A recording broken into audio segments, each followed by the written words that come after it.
E agora, José? A festa acabou, a luz apagou, o povo sumiu. Membronita acordou, e agora, José? E agora, você? Smith sem nome, que zomba dos outros. Você que faz livros que ama, inventa. E agora, José? Está sem moral, está sem discurso.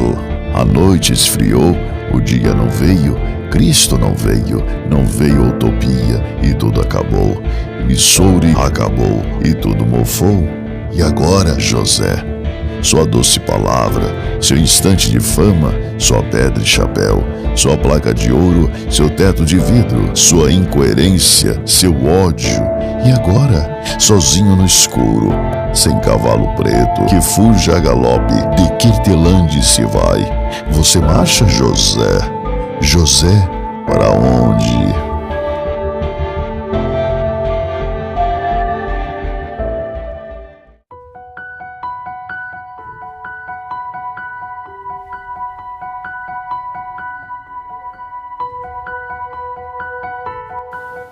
Saudações, membronitas! Eu sou o Ozzy e esse é o Membro Pod, seu canal de podcast de estudo da história da Igreja de Jesus Cristo dos Santos dos Últimos Dias. Hoje a gente vai falar de um homem que foi bem influente na política dos Estados Unidos ali no século XX, o braço direito do presidente dos Estados Unidos e também o 13º presidente da Igreja Sud, Ezra Taft Benson. Então prepara a cevadinha aí, porque a história de hoje é densa, hein?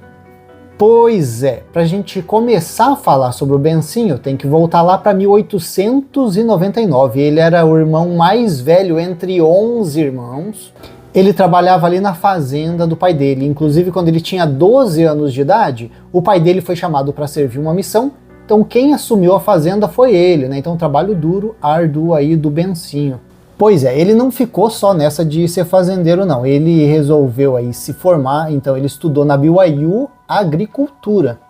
Também fez um mestrado aí em Economia Agrícola, lá em Iowa.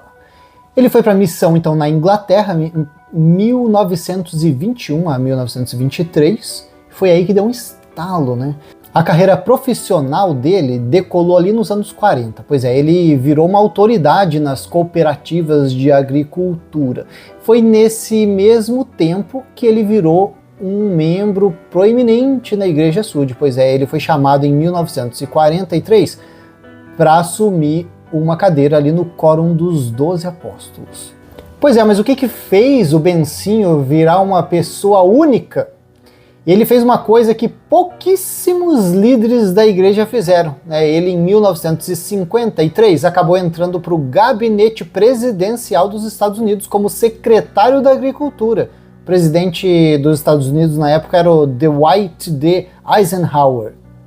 Pois é, mas daí aqui começa um conflito. Por quê? Imagina, ele, apóstolo da Igreja Sud e ao mesmo tempo trabalhando para o governo dos Estados Unidos que...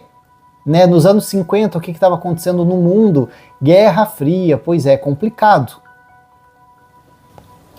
Nessa época, aí, os Estados Unidos estava pegando bem pesado sobre o comunismo, né? Nossa, o fantasma vermelho, eles tinham muito medo do comunismo chegar e tomar conta ali dos Estados Unidos. Então, trabalhando para o governo, ele acabava entrando nessa onda também. They had seen its results. On February 25th, 1961, the official communist paper in California, the People's World, came out with the opening blast. It said there is a new, secret, fascist society which is setting up cells all over the United States. Pois é, só que ele não viu o comunismo como é um sistema econômico rival. Não, isso daí era uma ferramenta de Satanás. Então ficava difícil ali na época para conseguir separar quem era o apóstolo Benson, né, do ministro da Agricultura, Ezra Taft Benson. Ele não poupava crítica, inclusive para o próprio presidente dos Estados Unidos. Né, na época ali, tem uma carta confidencial, né, de 1965 que ele escreveu para J. Edgar Hoover, que então era diretor do FBI na época, né? O Bencinho escreveu assim: em meu estudo da conspiração comunista, As consequências das ações do Sr. Eisenhower ao lidar com os comunistas têm sido trágicas. Pois é, aí ele falando mal do próprio presidente dos Estados Unidos pro diretor do FBI. E assim, né, não estamos defendendo o comunismo, nem falando a favor nem contra, mas nessa época ali, os anos 50 dos Estados Unidos, cara, tudo era comunismo, todo problema. Pois é, o Bencinho, ele era um apoiador fervoroso de um grupo chamado John Birch Society, era uma organização de extrema direita ali nos Estados Unidos, que essa organização ela via conspiração comunista em quase tudo, até no flúor que colocavam na água tinha dedo dos comunistas, os comunistas! Tá, para um líder político, ok, né, esse envolvimento, mas para um líder da igreja, Sud, é complicado. Tanto que até o Rugby Brown, a gente já falou bastante sobre ele fez umas críticas, né, ele falou, olha, não se pode medir o ódio de um homem pelo comunismo pelo barulho que ele faz. E assim, o ponto mais doído dessa história toda é que o Benson via a mão do comunismo até nos direitos civis dos Estados Unidos. Pois é, talvez vocês já ouviram falar sobre o Martin Luther King, né? Ele marchava pela igualdade, né? Tinha muita discriminação racial nos Estados Unidos, ainda tem, né? Mas na época muito mais. E o movimento dos direitos civis, quando Ezra Taft Benson, né, via Martin, né, fazendo toda essa movimentação, ele falava que era a mão oculta de Moscou, né, os comunistas estavam envolvidos nisso. Para vocês terem uma ideia, na Conferência Geral da Igreja de 1967, Ezra Taft Benson falou assim, e inclusive essa frase ecoa até os dias de hoje: não há nada de errado com os direitos civis. O que é alarmante é o que está sendo feito em nome dos direitos civis. Não há dúvida de que o chamado movimento dos direitos civis, como existe hoje, é usado como um programa comunista de revolução na América. E aí? Pois é, para ele, esse negócio de direitos civis, né, essa movimentação toda que estava acontecendo, era só para enfraquecer os Estados Unidos, né? Isso era um grande plano de Moscou. E o que muito membro da igreja aí não sabe é que o Benson escreveu o prefácio de um livro na época chamado The Black Hammer, né, o Martelo Negro, que a Southern Poverty Law Center classifica esse livro aí como abertamente racista. E qual era a capa do livro? Pois é, era a cabeça de uma pessoa negra sendo usado como um martelo, naquele símbolo do comunismo, né? O martelo e a foice. Pesado, né? O Benson também não era muito fã dos intelectuais, não, pois é, ele dizia que as universidades eram centros de manipulação.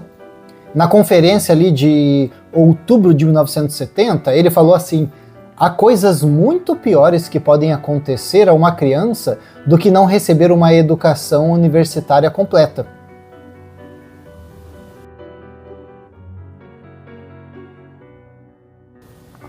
Então ele citava ali que Freud, Darwin, Marx eram ali os vilões que estavam destruindo a família americana. Em 1980, num discurso da BYU, ele estabeleceu os 14 fundamentos para seguir o profeta. E qual que era o ponto principal? Vamos ver ali o que ele disse?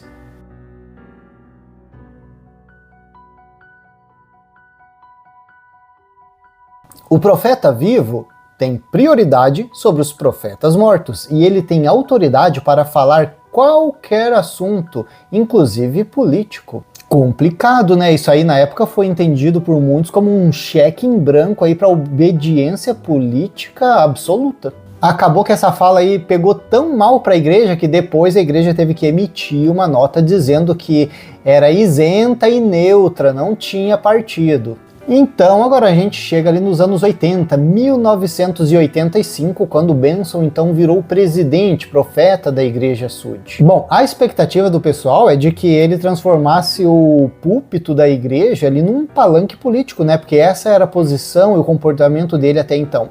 O que surpreendeu muita gente que ele não tocou nesse assunto da política e focava bastante então no livro de Mormon. até um tanto exagerado, vamos dizer assim, que o foco que ele tinha ali nos comunistas acabou virando um foco obsessivo sobre o livro de Mormon. Bom, o final da vida do Benson também foi meio conturbado porque ele teve alguns coágulos no cérebro e ele ficou meio incapaz, né, mentalmente, de poder estar administrando a igreja. Então, quem fazia essa administração da igreja eram os conselheiros da primeira presidência, né? Gordon B. Hinckley e Thomas S. Monson. Só que o neto do Benson ficou meio chateado, né? Ele falou, ele até fez uma denúncia, né? O Steve Benson, ele era um cartunista famoso, ele denunciou publicamente que esses conselheiros estavam tomando as rédeas da igreja e que a igreja não estava sendo honesta sobre a real saúde ali, o estado de saúde do avô dele. Ezra Taft Benson, então, faleceu em 1994, com 94 anos de idade. Bom, encontrei alguns vídeos que falam sobre a vida de Ezra Taft Benson. Vamos dar uma olhadinha? A mensagem que trago não é feliz, mas é a verdade e o tempo está do lado da verdade. Nenhuma responsabilidade imediata maior recai sobre os membros da Igreja, sobre todos os cidadãos desta República e das repúblicas vizinhas, do que proteger a liberdade garantida pela Constituição dos Estados Unidos. Desde cedo em sua vida, Ezra Taft Benson foi ensinado sobre a importância de viver retamente. Como o mais velho de 11 filhos, tivemos o que acredito ser uma vida familiar quase perfeita, como as pessoas podem ter neste mundo. Éramos totalmente unidos. Tínhamos grande amor, respeito, honra e cooperação uns com os outros. Meu pai e minha mãe começaram de forma humilde, mas eles já tinham 2 cômodos construídos antes de se casarem. Eles se mudaram para uma casa já mobiliada. Minha mãe havia feito o tapete, feito os lençóis e assim por diante. E tinha tudo pronto quando se mudaram para os 2 cômodos. E nós nunca deixamos aquela casa, apenas fomos ampliando à medida que a família crescia. Um dos grandes destaques de nossa vida foi o chamado que meu pai recebeu para servir uma missão. Eu me lembro disso tão bem. Havia uma epidemia na comunidade. Acho que era catapora. Mas por algum motivo os pais podiam ir à reunião sacramental, mas as crianças tinham que ficar em casa. E no caminho de volta para casa, o pai conduzia o cavalo e a mãe abria as cartas. E ali estava uma carta da Caixa B, que era um chamado para servir em uma missão. Ninguém perguntou se você estava pronto, disposto ou capaz. E a mãe disse: estamos muito orgulhosos de pensar que o pai é digno, considerado digno de servir em uma missão. O pai foi para a sua missão, vendeu parte da fazenda para financiá-la. Entrou naquela casa um espírito de trabalho missionário que nunca mais a deixou. Bem, eu sempre disse que queria me casar com um homem pobre materialmente, mas rico espiritualmente. Ele disse: você não só se casou com um homem pobre, mas se casou com um homem endividado. E logo descobri isso, mas valeu a pena. Éramos tão felizes juntos e vivíamos com $70 por mês. E se você tirar 7 disso, era esse o valor com que vivíamos. Nunca tinha passado pela minha cabeça que um dia eu seria chamado como autoridade geral. Eu era diretor nacional do Conselho Nacional das Cooperativas de Agricultores, que é uma federação de 4.600 organizações de comercialização e compras. E, antes que eu tivesse a oportunidade de perguntar a alguém, fui informado de que o presidente Grant queria me ver. E, que eu seria buscado e levado até a casa dele por seu, acho que genro, o irmão Cannon. Ele foi até a casa dos Grant e depois saiu novamente e começou a entrar no carro. Eu disse: para onde você vai? Ele disse: o presidente Grant está lá no canyon. Ele estava deitado na cama e pediu que eu puxasse uma cadeira para perto dele, o que eu fiz. Ele segurou minhas 2 mãos nas dele e disse com uma voz profunda e sincera: Irmão Benson, de todo o meu coração, eu o parabenizo. Você foi chamado como o apóstolo mais jovem da Igreja de Jesus Cristo, dos Santos dos Últimos Dias, uma posição de grande responsabilidade e honra. Além de seu amor pelo Evangelho, o presidente Benson sempre sentiu um grande amor por sua terra natal. Em 1952, com a aprovação do presidente David O. McKay, o elder Benson aceitou um convite do presidente dos Estados Unidos para servir como secretário da Agricultura. É claro que sentimos muita falta de estar com os 12 durante aqueles anos em Washington. Eu não acho que o Senhor queira que esta nação, seja destruída. Claro, vivemos em um mundo perverso e o maior mal deste mundo é a ameaça comunista, sem nenhuma dúvida. E eu realmente amo a Constituição e eu amo muito a América. Eu amo as estrelas e listras. Sou grato por ser um cidadão. Por que é que homens em altos cargos no governo, independentemente do partido, foram enganados? Estou convencido de que grande parte da causa pode ser justamente atribuída à conspiração socialista comunista, que é liderada por mestres do engano, que enganam até mesmo os próprios eleitos. J. Edgar Hoover expressou bem quando disse, e cito, "Eu não teria receios se mais americanos possuíssem o zelo, o fervor, a persistência e a disposição para aprender sobre essa ameaça do fascismo vermelho. Eu temo sim pelos liberais e progressistas que foram enganados e iludidos a se unirem aos comunistas. A Constituição dos Estados Unidos está definitivamente ameaçada e todo cidadão deveria estar ciente disso. O alerta deste momento deve ecoar pelos corredores de todas as instituições americanas. Agora, todos nós devemos ser contrários ao comunismo socialista, pois ele é nosso inimigo mortal e espiritual, o maior mal do mundo atualmente." Você já se perguntou como a interseção entre autoridade religiosa e ambição política pode moldar o curso da história? A história de Ezra Taft Benson, um apóstolo da Igreja de Jesus Cristo dos Santos dos Últimos Dias e ex-secretário de Agricultura dos Estados Unidos, oferece um estudo de caso fascinante. No tumultuado ano de 1968, tensões raciais e mudanças nas alianças partidárias agitaram o cenário político americano. Em meio a essa turbulência, Benson se viu no cruzamento entre seus deveres religiosos e suas aspirações políticas. O ex-secretário de Agricultura dos Estados Unidos recebeu a proposta de ser o candidato a vice-presidente do ex-governador do Alabama, George Wallace, na eleição presidencial. No entanto, essa oportunidade não veio sem seus desafios. As aspirações políticas de Benson encontraram resistência entre os membros mais moderados da hierarquia dos santos dos últimos dias, especialmente o presidente da igreja, David O. McKay. Apesar dos esforços de Benson para obter permissão para concorrer, McKay acabou aconselhando-o a recusar a oferta. Isso marcou o fim da oportunidade política mais promissora de Benson, mas por que McKay aconselhou Benson a não seguir adiante com essa oportunidade?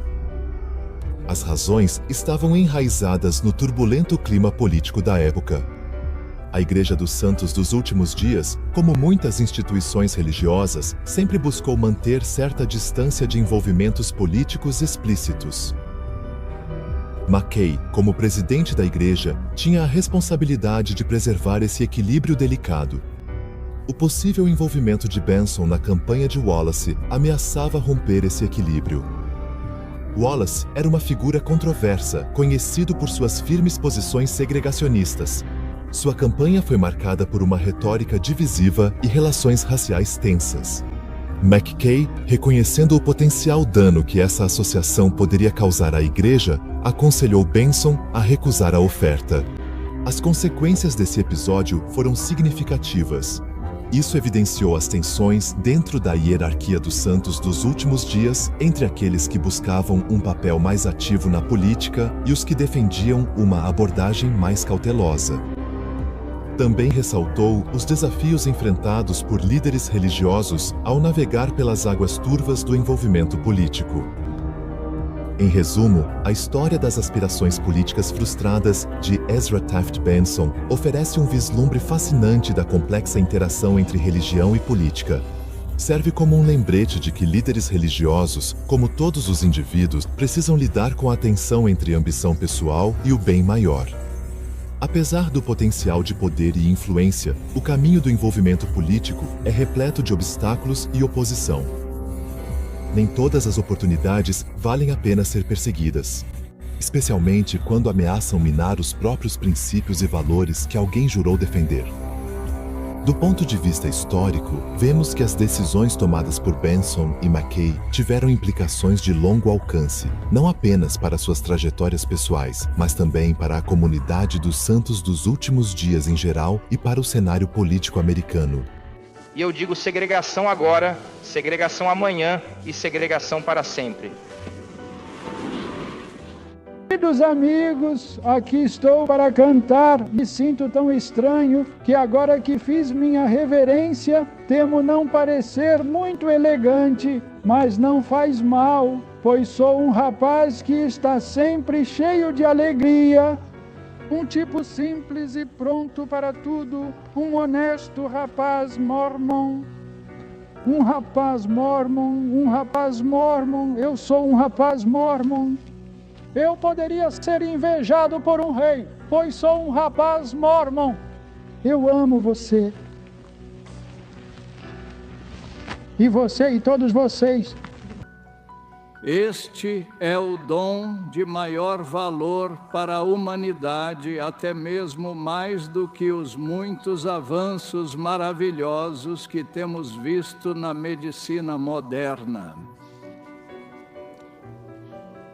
Ele tem mais valor para a humanidade do que o desenvolvimento do voo ou das viagens espaciais.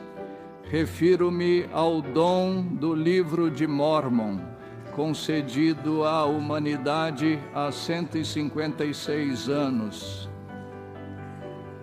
Esse dom foi cuidadosamente preparado pela mão do Senhor ao longo de mais de 1000 anos, sendo formado com grande sabedoria, paciência e amor.